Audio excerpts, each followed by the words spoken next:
guys, welcome on Actors Vlog Season 3. So guys, as always, please support us and subscribe. So on today's episode of Actors Vlog, we're gonna have amazing British-born actor, filmmaker, a voiceover, vegan activist, Mark Haldor. And I prefer if we keep this to ourselves. Trust me, I'm not telling anyone about this. I wouldn't want the others getting jealous.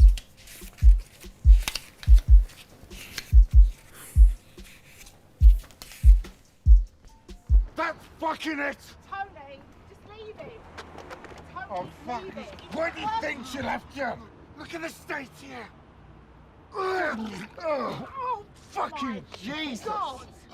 Come on. I'm Aquaman. You polluted my rivers? What the fuck? Wrong movie. Screw you, asshole. Cut! I said no Marvel! I'm DC. He's right, technically. Comic book movies are like theme parks! My man. Woohoo! I'm Aquaman. I'm Batman. Truly. Fuck. Dinner. Just like Mum used to do. Baked beans and sausages. Classic. Excellent. Dig in.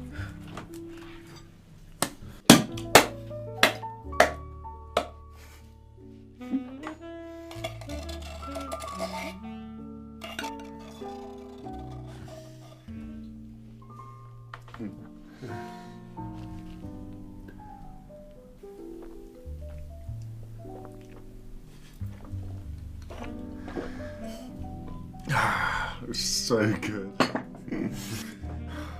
You enjoyed that? You missed out. I've been practicing all day getting into character. What do you think? It was great. Great, thanks.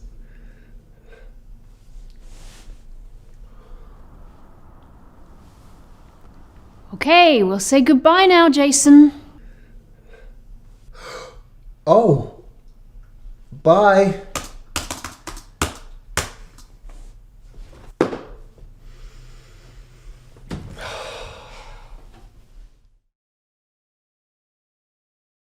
Hi Mark, how are you? Can you please tell us a little bit about yourself? Hi, I'm Mark Haldor. I'm currently the secret love child of Thor and Aquaman. I'm the guy who's intentionally serious, unintentionally funny. The man on a mission who's forgotten what mission that is. The warrior who's intensely focused on the task at hand, though often distracted by cute things. Oh look, a monkey. Prior to acting, I was a model, and prior to modelling, I was a graphic designer for some 15 years. So that should give you some indication of my age. I worked as a graphic designer in numerous roles, freelance, office-based, corporate, etc. And I realised very, very quickly, I realised over 10 years, probably not that quick, but I realised it wasn't what I wanted to spend the rest of my life doing. I couldn't be within the same four walls and behind a desk and a computer anymore. So with that, I quite by surprise fell into the world of modelling, which I thoroughly enjoyed and opened my eyes to a whole new way of life. But very, very quickly, in this instance, I realised it wasn't really a career plan. So I spent some time wondering what it was I could do. And I'd always wanted to act since I was very young. And modelling, to some degree, starts to overlap into acting that little bit.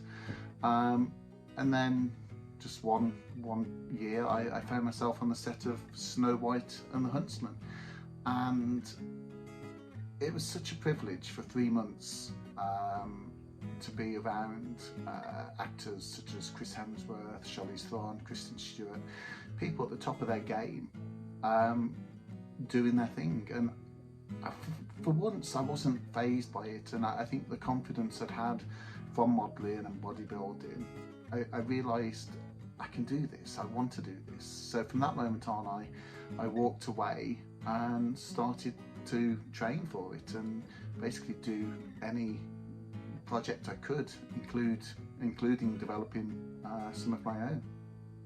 For how long you're acting? Do you have any acting degree? I mean like a training, professional training?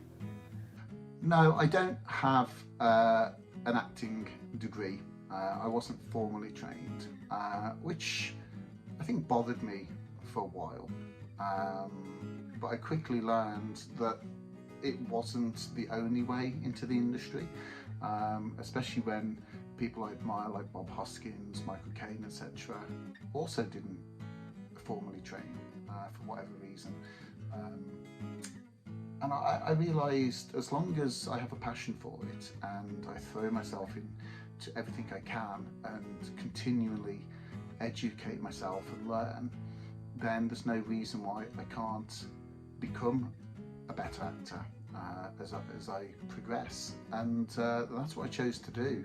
And I've trained in London and LA, and I've had some amazing coaches, most notably Michael John Gonzalez, who I train with to this day. I've got so much to thank that man for. He's just incredible and can break a script down like no one I know. I've also trained with Anthony Mendel, Amy Linden, Crystal Carson, so some really top people in their field.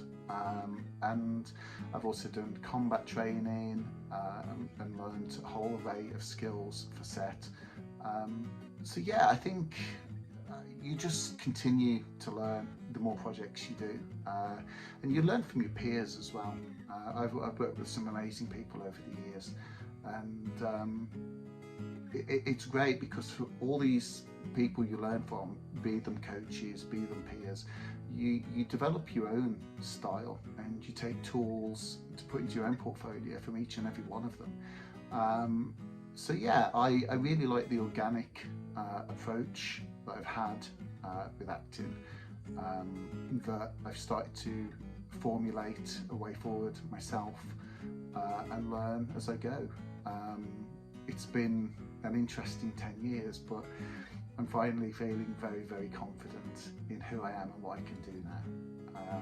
But that's due to me just being fearless, I guess, and embracing everything that I got the opportunity to be involved with.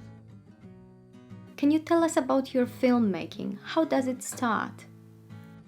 As for my filmmaking, I've never been one of these people to just sit by the phone and wait for it to ring. And I think with acting, it's quite easy to become complacent and do that. You think, oh, I've got an agent, they'll do the job. Yet most of my successes have come from networking myself.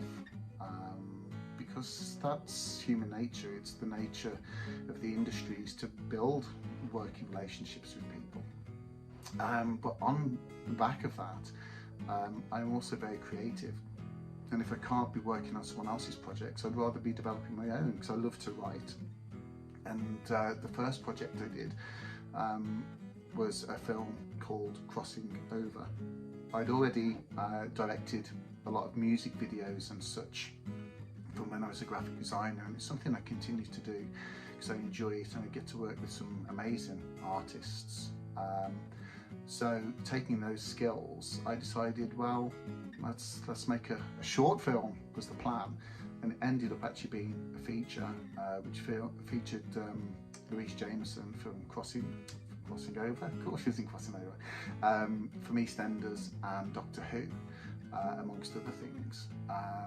And it was my first real attempt at directing a film and a big cast and producing it and taking on board a lot of responsibility. But I thoroughly enjoyed it, and I realised, so filmmaking is something I continue to pursue now. I've just done a lockdown film. It's called Lockdown Lowdown. It was made for fun on zero budget, and it's on YouTube if you want to check it out. But yeah, I can't stress enough how important it is, I think, to make your own material is. And it was actually advice I got from Vin Diesel when I was on the Fast 6 set. He was like, create your own material. And you learn so much so quickly by doing that. I really value taking that time, and lockdown's been great for that, because I've been able to write and plan a lot of things for the future. So yeah, that's how my filmmaking began, and hopefully it'll just continue to become bigger projects. Oh, creativity, 100%. I agree with this. I'm gonna have to apply for one of your projects. Okay. Tell us, please, if that's not a secret, a little bit about your parts in The Huntsman, Winter's Wars, and The King Arthur. So Snow White and the Huntsman, Winter's War, and King Arthur were both actually productions I was simply background on. I don't tend to do background work now, to be honest. I haven't done it in a fair few years, but certainly at the beginning of my career it was something I welcomed. And I think there's a big dispute in the industry as to whether you should and whether you shouldn't. I think it's more accepted in the States as part of the process, whereas I think in Britain you're either an actor or you're a background artist, and I didn't want to become known as being a background artist. So it was something that I utilised in the first years to just be familiar with being on sets of all sizes, and meeting people, like-minded people. I met a lot of actor friends through doing it, and it's great. There's nothing better than watching A-list actors, you know, do their thing.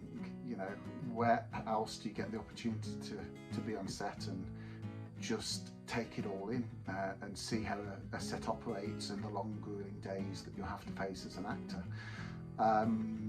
So yeah, it was really interesting. Snow White was great because I'd worked with Chris Hemsworth twice before. I say worked with, I was near him. But he was familiar to me, you know, I wasn't fazed. I've never really been starstruck by anyone. They're just normal people, and I think it's really nice when you start to see those faces more and more, because they are just normal people doing a job, and it makes you realise what you want, your dreams are obtainable. So yeah, it was really great to be on set with Chris Hemsworth. And then King Arthur, it was a Guy Ritchie film, which I was just like, that's so cool. And I was one of a cast of many. But again, it was such an epic scale production to be part of something like that, and just see how it works from the ground up, I think is invaluable.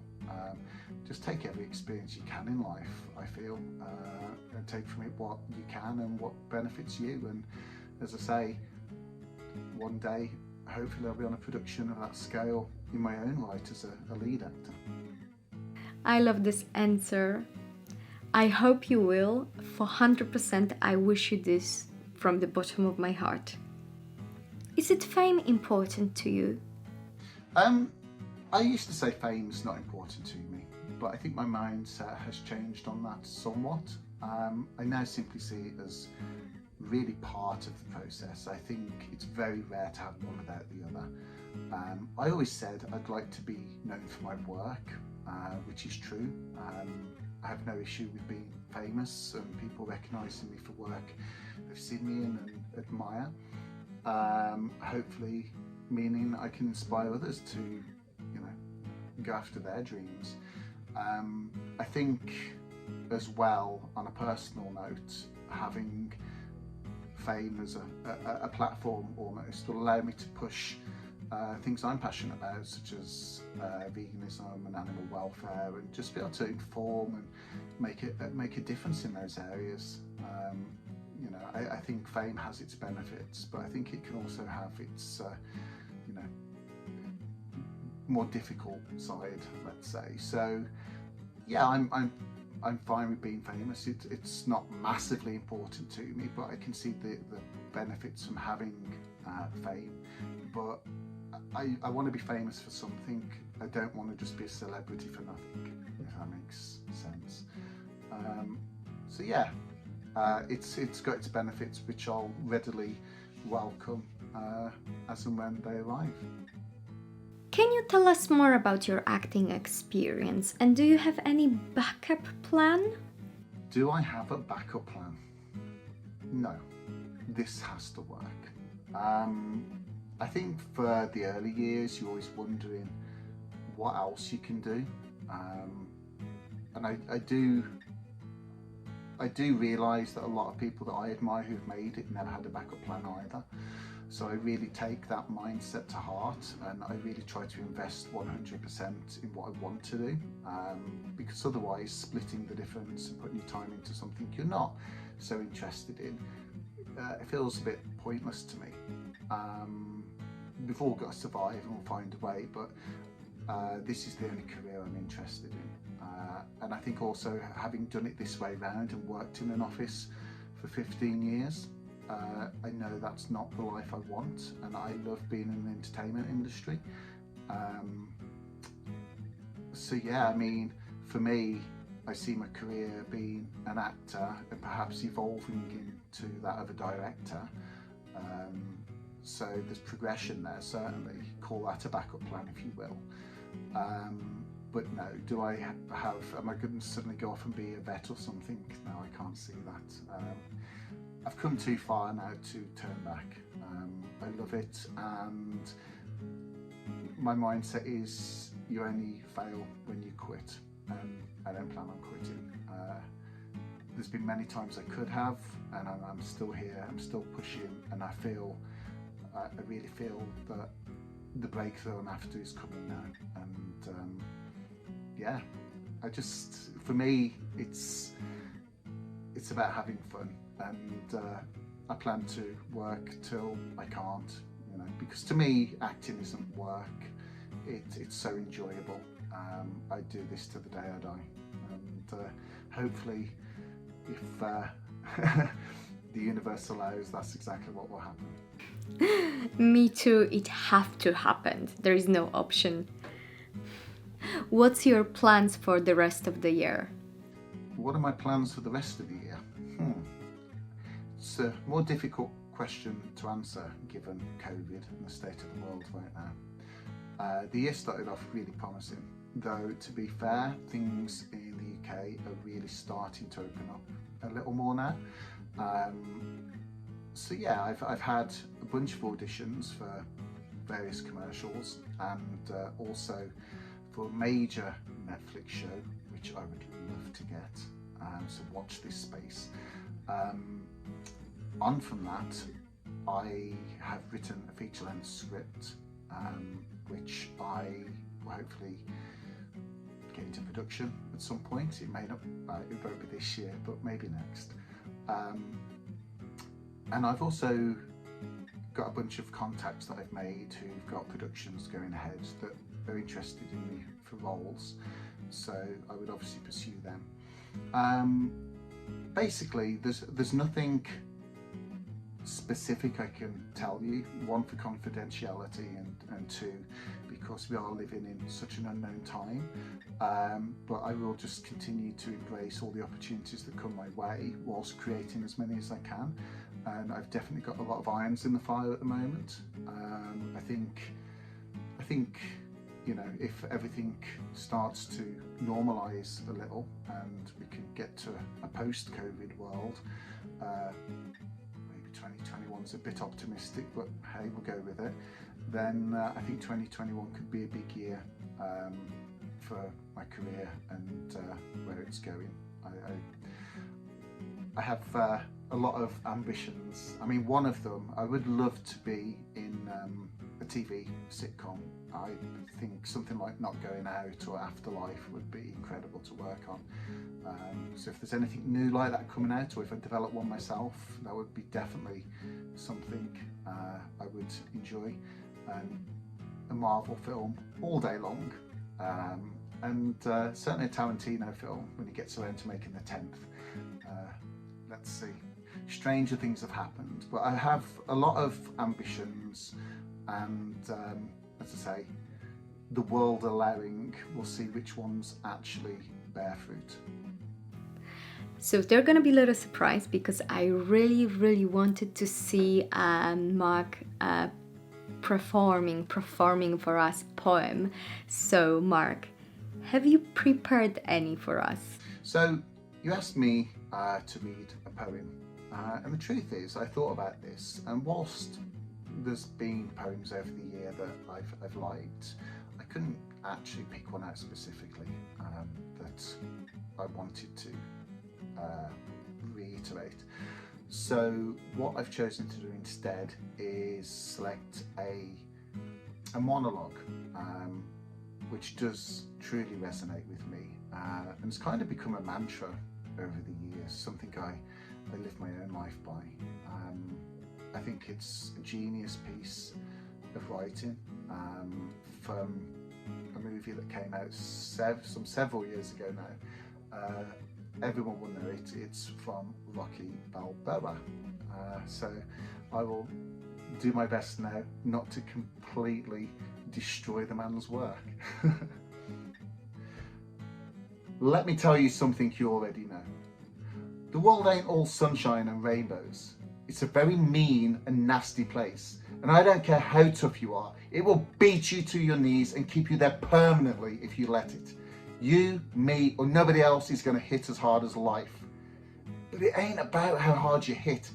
It's about how hard you can get hit and keep moving forward.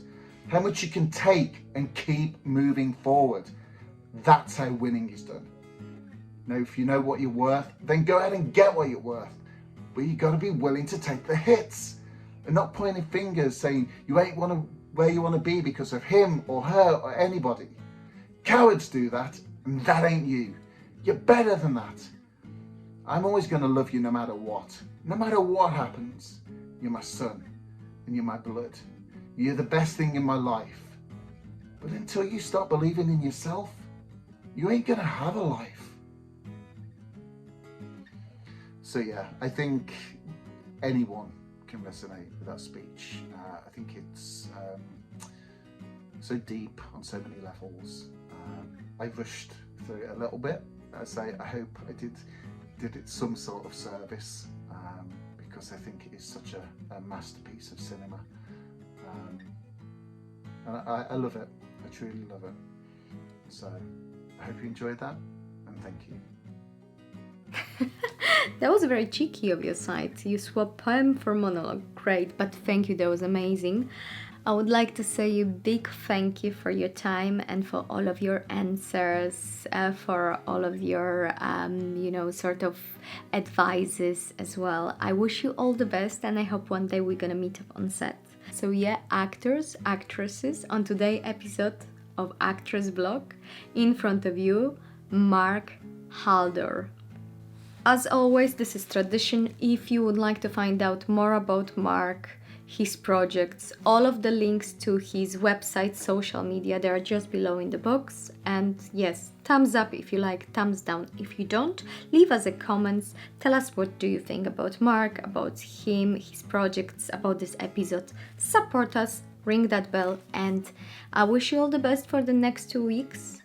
And guys, as always, believe, work hard, and your dreams come true. See you in 2 weeks. Bye!